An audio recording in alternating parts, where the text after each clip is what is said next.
Hi everyone, if you're new here, I'm Allen with Earthglow Inc. and this channel is all about sharing the joy of candle making. In today's video, I'm going to be sharing with you how I make my beeswax, soy, and cocoa cream candles, including the full recipe for my beeswax, soy, and cocoa cream wax blend that I formulated myself over the course of many months. Now, beeswax is one of those that is very difficult to work with in container candles. It burns at a very high temperature, and it also is quite an expensive wax. I do really love working with it though, because it has so many benefits for releasing negative ions into the air, as well as helping to remove toxins from the air. And it also adds to the beautiful crackling sound that so many people love from the wooden wicks. So if you're interested, then keep on watching.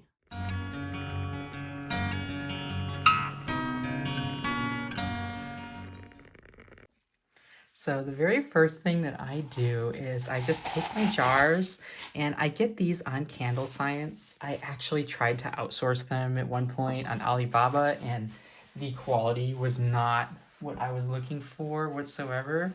I tried several suppliers on there too and ordered samples. So I would recommend Candle Science if you're looking for these jars with consistent quality. But anyways, what I'll do is just take a paper towel and some rubbing alcohol, and my bottle has seen better days. This is the one that I had repurposed for a bottle of hand sanitizer actually. But anyways, I'll just go through and wipe out all my jars.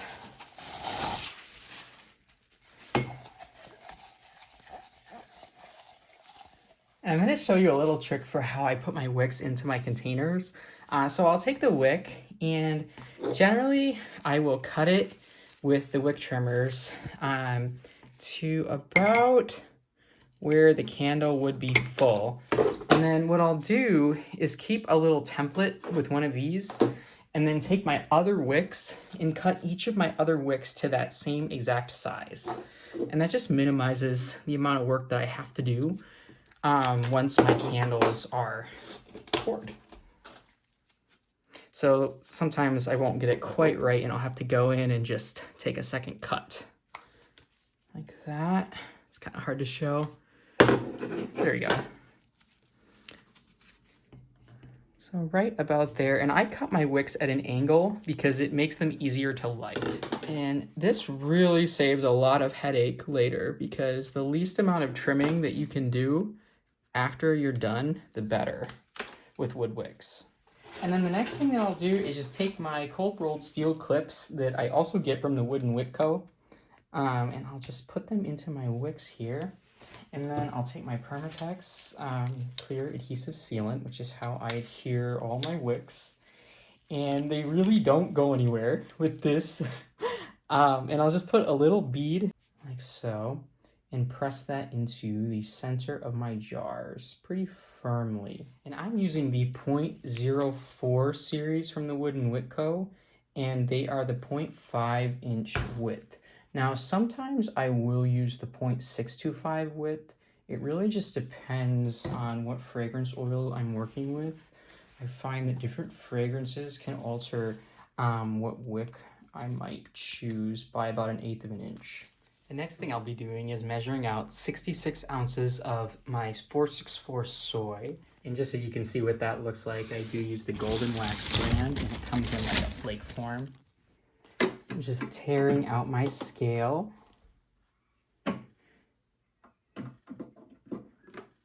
And I'm just gonna put this 2 ounces.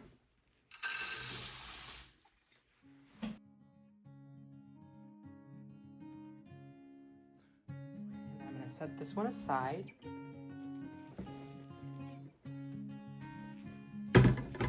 Tear out my scale again, and I'm gonna measure out my beeswax. So I'm gonna be using 19.25 ounces.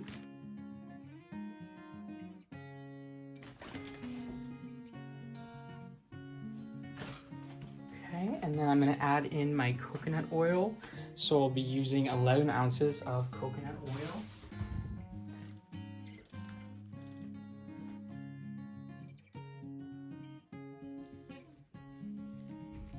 30.25. It's hard to believe all this is gonna fit in here, but I promise you it does.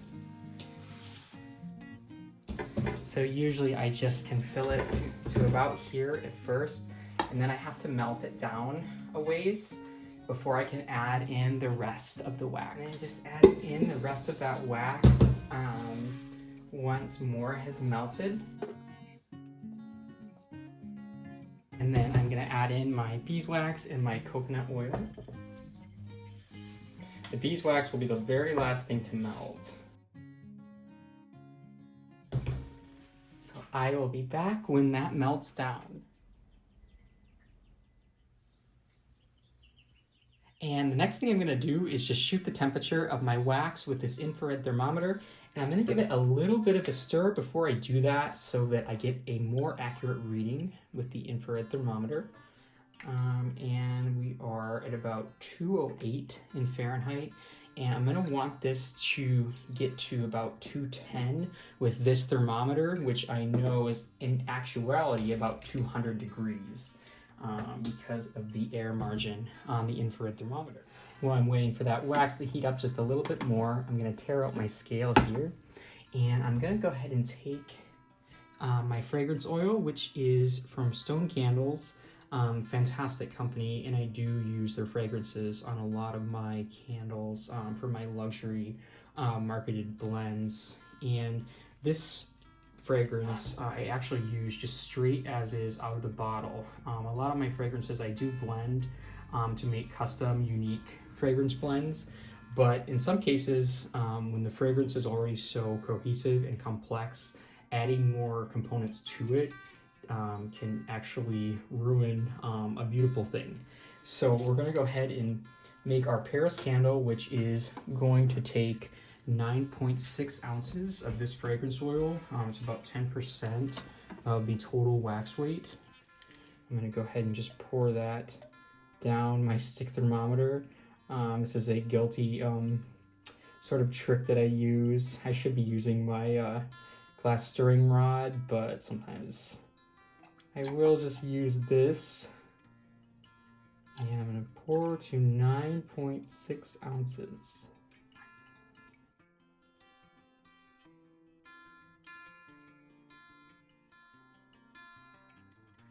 Now I'm going to check the temperature again with my stick thermometer for the most accurate reading.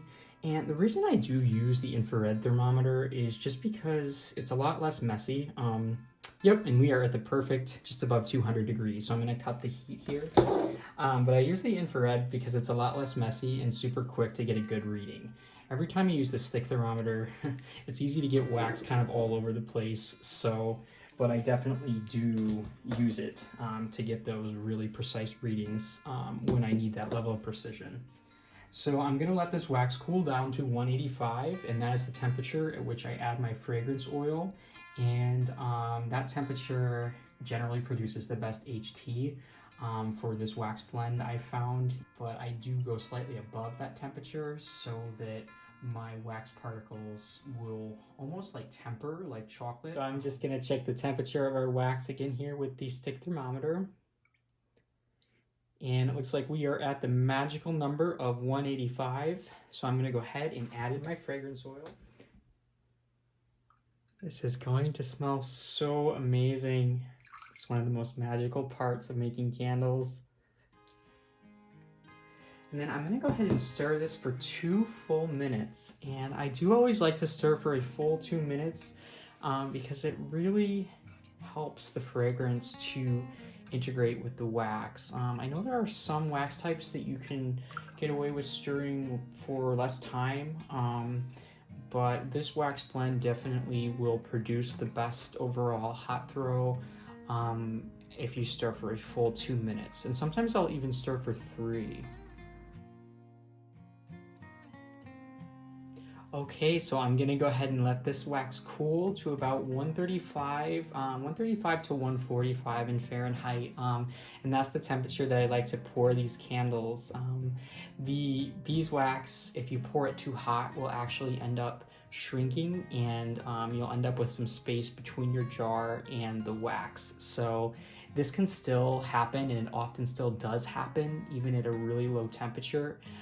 For pouring, but it minimizes the amount of shrinking and the amount of work that you'll be doing with the heat gun once these are hardened. And I'm just going to take the temperature of our wax one more time, and I can already tell that it's about where I want it to be for pouring because the wax is starting to become cloudy, and beeswax generally does that as it begins to harden. So this is at about 140. And we're ready to pour our candles. Now what I'll generally do is just move my Presto pot to where it is almost hanging off the table.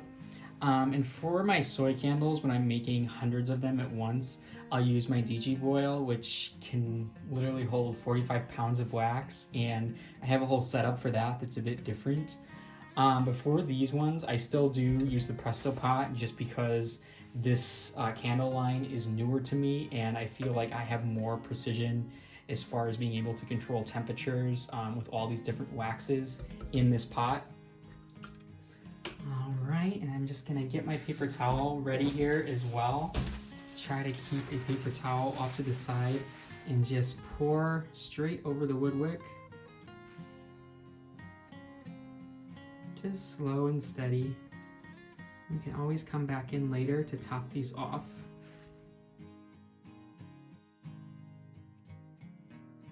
And sometimes as the Presto pot becomes more empty, you have to kind of tip it forward to get the remainder of that wax out.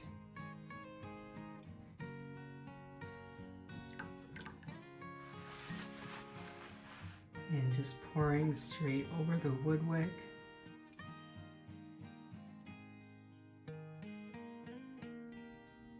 And then what you can do as well is just take a heat gun, and you can use this to get that last little bit of hardened wax out of your pouring pitcher.